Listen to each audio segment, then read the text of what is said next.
Hi there and welcome back to the channel. Today I'm going to do an income review for the month of February 2025 as it pertains to Binance Airdrops. So in February 2025 there were a total of 5 airdrops on Binance. 4 of them were hodler airdrops, which really picked up pace. We haven't seen that many of them before February, but we certainly saw a lot of them in February, and we've even had one in March now.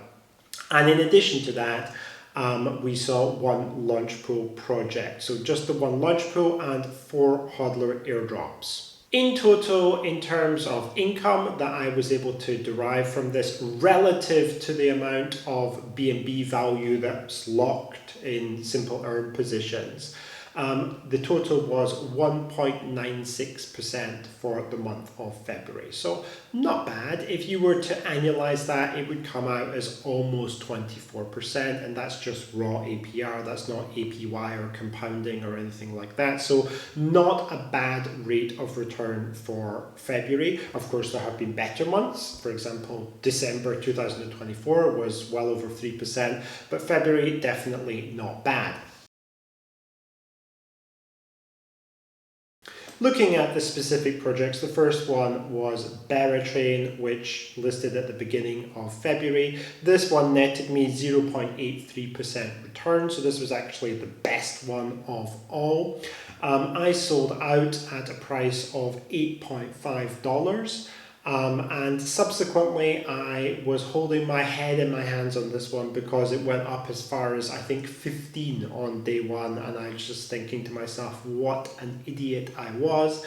However, time is your friend with these airdrop things, and right now I just looked at the price. It's March 4th now, and it was $6.36. So I feel somewhat vindicated, but there's no getting away from the fact that I could have taken a better opportunity if I had have played it better. But that's the way these things go. You can never be perfect. The second project was Solaire, which was a hodler airdrop, and I sold out of this one basically at the open at $1.10.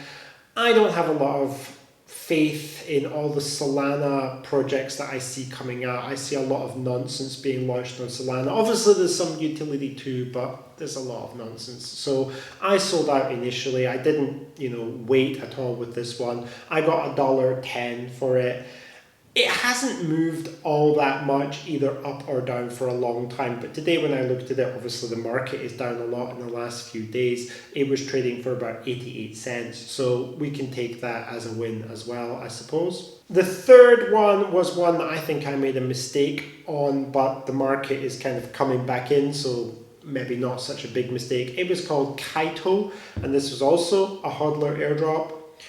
This one I sold it at 1.4, so $1.40. I got out entirely. It opened, I hesitated, it went down to like $1.20. I decided I'm just going to keep it, and then when it got back up to about $1.40, I just thought, okay, sell. Subsequently, it rose a lot. I think I saw it up at $2.7 on one day and felt rather sad about that. However, right now it's trading for $1.54, which isn't dramatically above where I sold out, so I don't feel all that bad about it. But undoubtedly, just like with Bera, I could have done significantly better if I played it differently. But it is what it is. It's free money. If I had have decided to hold it, it probably would have gone down to 50 cents. That's just the way things work. I'm a very bad trader in my own opinion, so I just want out and into something that I understand. The fourth one was Shell token, My Shell, which was also a hodler airdrop. This one was the least valuable of all.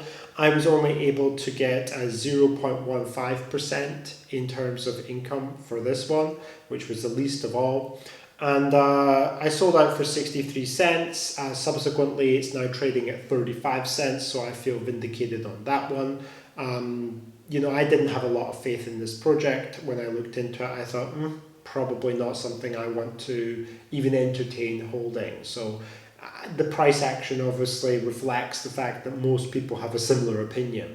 The final project was the Launchpool project, which only had a couple of days farming period, which usually indicates lower value, and this was Redstone. I always have higher expectations for Launchpool projects versus hodler airdrops because historically they have been much more valuable. We've seen a kind of a decrease in the number of Launchpool projects on Binance over the last few months. Even in December, we didn't have so many Launchpool compared to hodler airdrops. But anyway, the return here was 0.39%. I sold out for $1.4, so $1.40 on this one. Subsequently, it went a little bit higher, but right now it's trading for 84 cents. Now, Redstone was launched in a really weird way on a pre-market, only trading against USDT. And the first day, the up limit trading price was 40 cents, and then the next day was 60 cents, and then the next day was 80 cents, and then finally on March 3rd it was liberated and it went to like $1.50 or something, and then now it's free to trade. I didn't really like the way that Binance launched this token on the pre-market because they put an upward limit on the price, but not a downward limit on the price, which is really what you would need for most of the airdrops, as a downward limit. And they set a very ridiculous launch price on Binance. I don't know, it's like, must have been 30 cents or around there. And the upward limit was 20% more than that.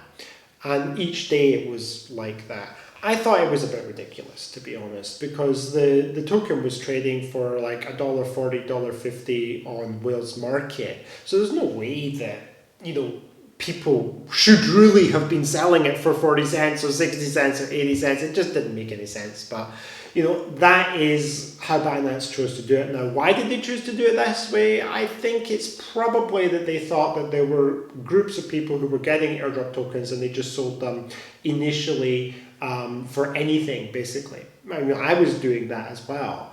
But I didn't sell here. I held until it actually, launched properly without these restrictions, because I wasn't going to let something that was worth $1.50 go for 40 cents. It just didn't compute in my brain.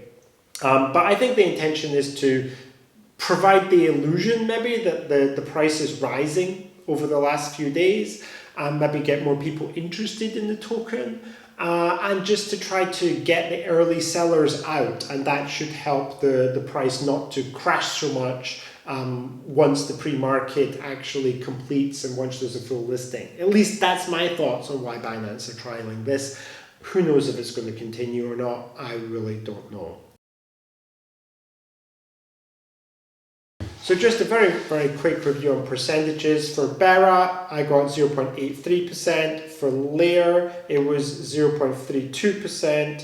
For Kaito, it was 0.27%. For Shell, it was 0.15%. And for Redstone, it was 0.39%. So the total is 1.96% for the month of February. Just a quick note on what Binance are doing. I got an email from them yesterday about MiCA stablecoin revisions. So they're basically taking away all of the non-MiCA compliant stablecoins for EU users, and I am an EU user. So I'm going to be losing access to USDT, which is a dominant one, and also FDUSD and some others that I never use anyway. USDC and some kind of euro-linked coin are still going to be there. So I presume in the future, when it comes to airdrops, at least for EU users, they're going to be seeing launches against USDC rather than USDT. How that changes things, it might lower liquidity levels a little bit. We'll have to wait and see. But to be honest, I think it will probably be okay and not a huge difference. All right, well, I hope people found this review useful, and I will see you soon in the next video.